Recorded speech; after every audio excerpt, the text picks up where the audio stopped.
Landscape photography. I mean, that's a pretty broad term, isn't it? Photographs of land? How do you define landscape photography? Well, I'm not so sure you do. Landscape photography encompasses a vast array of sub-niches, and on today's episode, I'm in the northernmost part of the Philippines, a place called Batanes, a place that's often been described as a landscape photography paradise. It's windy, but it is absolutely beautiful. Ever since the first time I came to the Philippines 2 years ago, everybody's been saying, go to Batanes, go to Batanes. So, finally, I took them up on it and I'm here.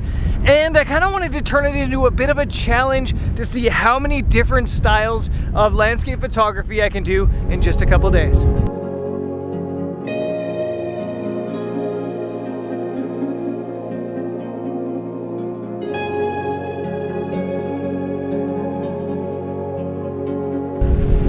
It's windy this morning, but it does have a lot of potential. This view is phenomenal. I've got 16 to 35 on right now, going for that hero shot. Really wide, got a lighthouse over in that part of the frame, got this beach down here, got the sea stacks out that way, and of course Basco Mountain with the beautiful light that's starting to pop on it. I think this is gonna be phenomenal.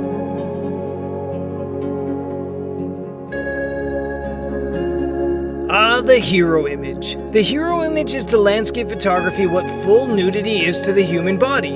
It's bare all, nothing left to the imagination landscape photography. It's the whole picture.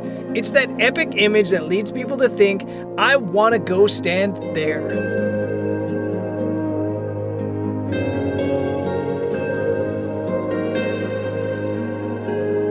I'm actually also going to shoot the second form of landscape photography this morning as well, which is the pano. The pano is really helpful for scenes like this that are massively wide, but don't have a whole lot going on the bottom or the top. It allows you to show the whole landscape in all its epicness without having a lot of boring dead space. So I'm going to shoot 3 images, one right, one middle, and one to the left, and it should come out like a really nice sliver of the earth.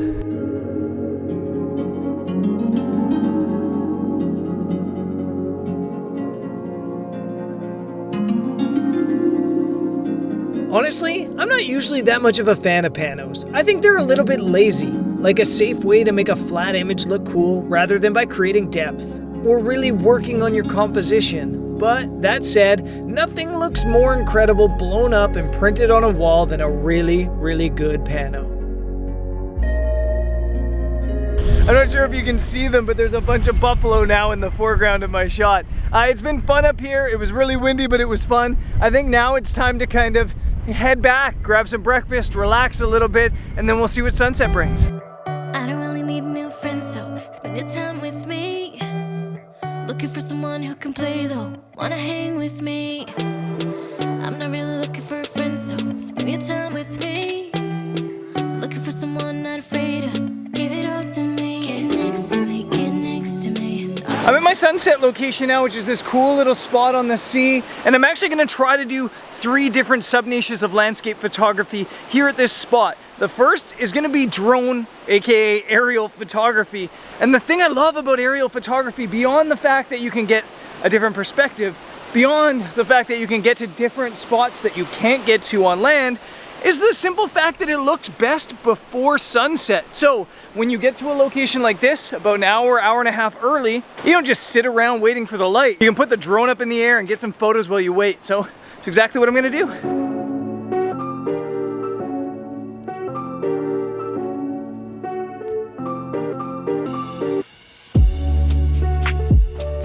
Going aerial brings our landscape photography to new heights, obviously. But the biggest challenge to aerial photography is reminding ourselves that no matter how much cooler the world looks from above, it's still so important to follow the rules of composition up there. Look for leading lines, the rule of thirds, and anchors.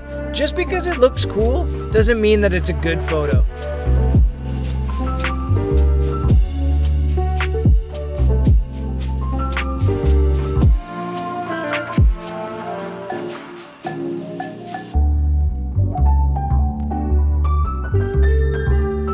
That was a fun flight! And now I'm climbing down next to the sea on the rocks to do the next shot, which is those sexy details. If the hero image is full body nudity, then details is the tease of landscape photography. It's the curves of the earth, it's the simplicity, it's the textures and the movements. For someone like me who really struggles with the art component of photography, the details challenge me. They force me to really think and explore. The sea's kind of jumping, so mind me as I stare at it as I talk to you. In my opinion, there's actually two ways of shooting the details. One is by getting up close and personal to the details of the earth, and I like to call that the intimate details. You do that with a wide angle lens or like a 24-70 or something like that.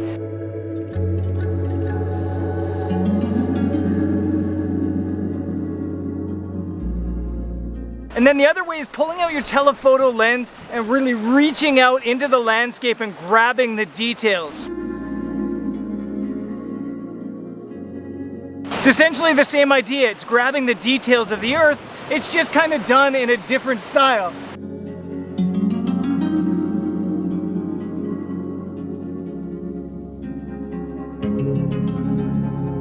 And the last one for the day is a classic seascape. I got nothing but blue skies. It might be a bit of a challenge, but I'm gonna try anyway.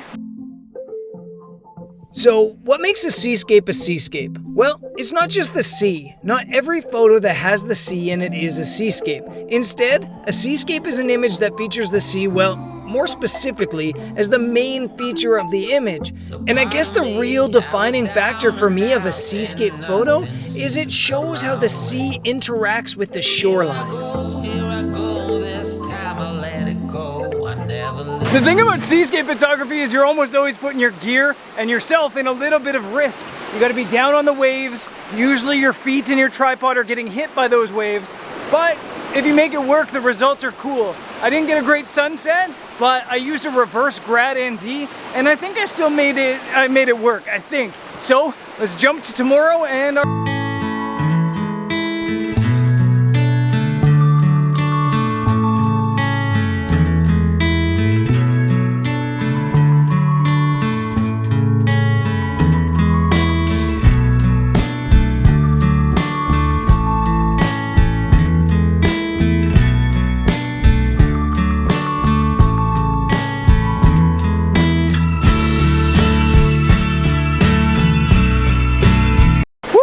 beautiful morning. It looked like I wasn't gonna get light this morning because there was heavy cloud, and then for about a minute, 2 minutes, I got some really, really beautiful light. So I did some typical seascape stuff.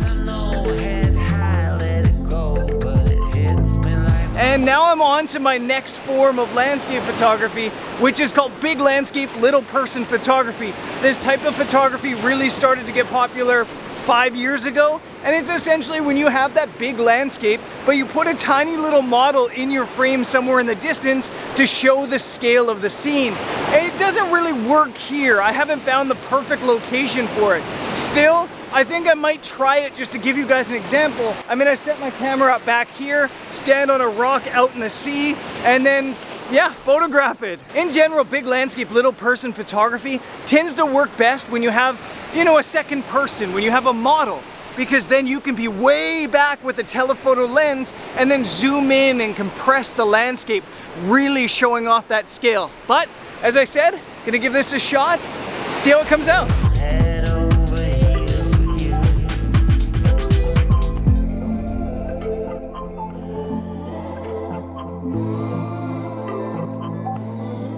I tried to make some big landscape little person photos here in Batanes, but I kind of failed.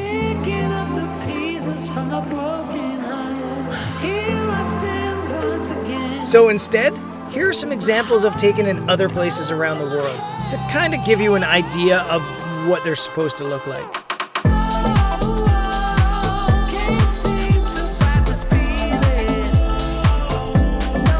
That was a really, really good morning shoot. Batanes just has been incredible. And I'm still looking forward to the next couple shoots I have. Still got a couple more styles of landscape photography I want to get out.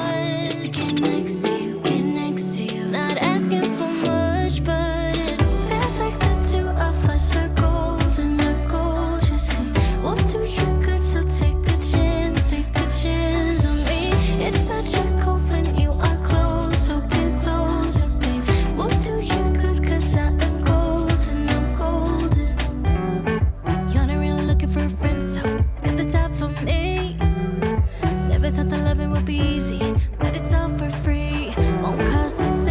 The next form of landscape photography is minimalism, and I actually love minimalism because it's such a challenge for me. Minimalist landscape photography is almost like the master class of landscape photography, and I've struggled a little bit here in Batanes to find the perfect spot for it. Until now, I've come to this stone pier, about 30-minute drive from Basco, and it is just beautiful. So I'm gonna give this a shot.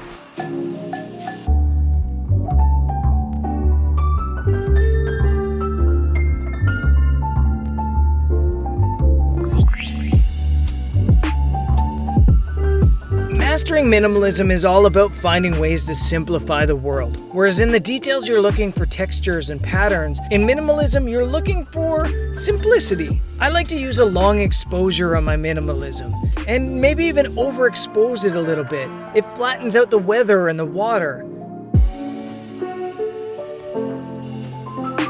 And if you really want to accentuate the minimalist feel to an image, search for tones and flip a photo to black and white. Batanes is saving the best for last. Check out this sky, this is unreal. Absolutely beautiful.